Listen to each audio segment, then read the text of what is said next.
Today, I wanted to talk to you about some interview tips that you can do to help improve your chances of getting a job. Now, it is 2025, almost 2026, and it would be lovely to think that people don't care about physical appearance anymore, and that if you are comfortable, you could still be productive. And while most of us know that and don't care about what you wear to work as long as it's not inappropriate, typically in an interview, it is still considered appropriate to dress at least business casual, especially if it's a virtual interview like this format.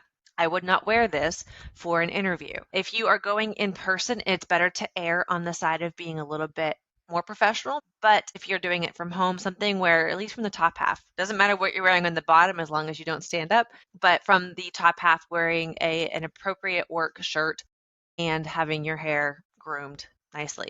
So that's appearance, because I hate to say it, but people do judge just by how you look. And if it looks like you made an effort, that's going to go a long way. If it looks like you literally rolled out of bed or just came in from playing a game of basketball and you're sweaty and disheveled, it's probably going to be held against you.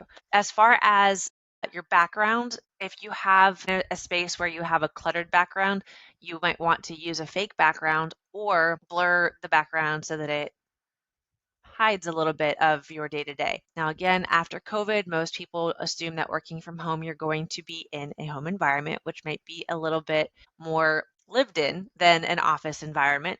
But if you have kids and everything is strewn about, it's best to try to mask that a little bit. Speaking of kids and pets and things, again, working from home, people will assume that there's going to be some general noises.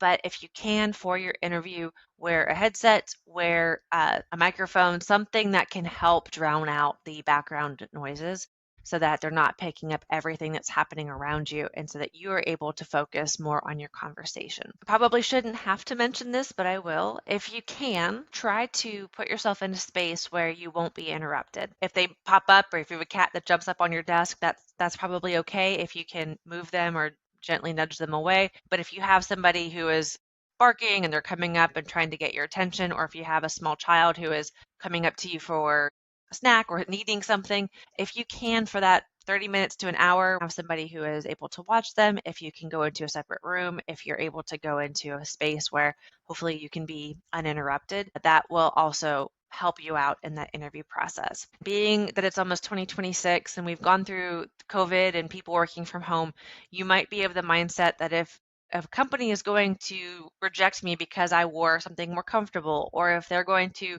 reject me because my background is messy, I don't want to work there anyway. That's understandable. You can have your feelings, but a lot of people are in a position where they're not able to turn down work. So if you are really needing a job and you want things to go well, it helps to make a great first impression. And when you're making a good first impression, they're going to notice your physical appearance, again, how you're dressed, if you look like you have groomed yourself, if you are prepared for the interview, your background, if you're in a home, try to put yourself in a background area where it looks professional, or at least it doesn't look super chaotic and busy. I know a lot of folks had to work from an apartment and their only space that they could work was from their bedroom. That's okay, but maybe tidy up your bed if that's in the background, make sure your bed is made. So it's less distracting for the interviewer. Wear a headset or something that can help drown out background noise and try to be uninterrupted for the time. If you have to, you can also take a call from your car and explain why you're doing that. But if you're looking for a job that allows you to work remotely, you want to show them that the remote environment that you have to work in is going to be conducive to you being productive. So if you say, yeah, I can work from home, but I have to take this call from my car because my kids and my dogs and the cats, it's probably not going to bode well for you, because they'll think that you can't take calls from home for customers or for business because you're going to be too distracted. If this is just the interview and the goal is that you're going to work in the office, a little less pressing. But if you are hoping to show, look, I can work from home, this is how it will be, you want to make sure that you have clear audio, clear video, that you are showing that you have a setup that is conducive to you working from home. So I hope that helps. If you have any questions, as always, feel free to reach out.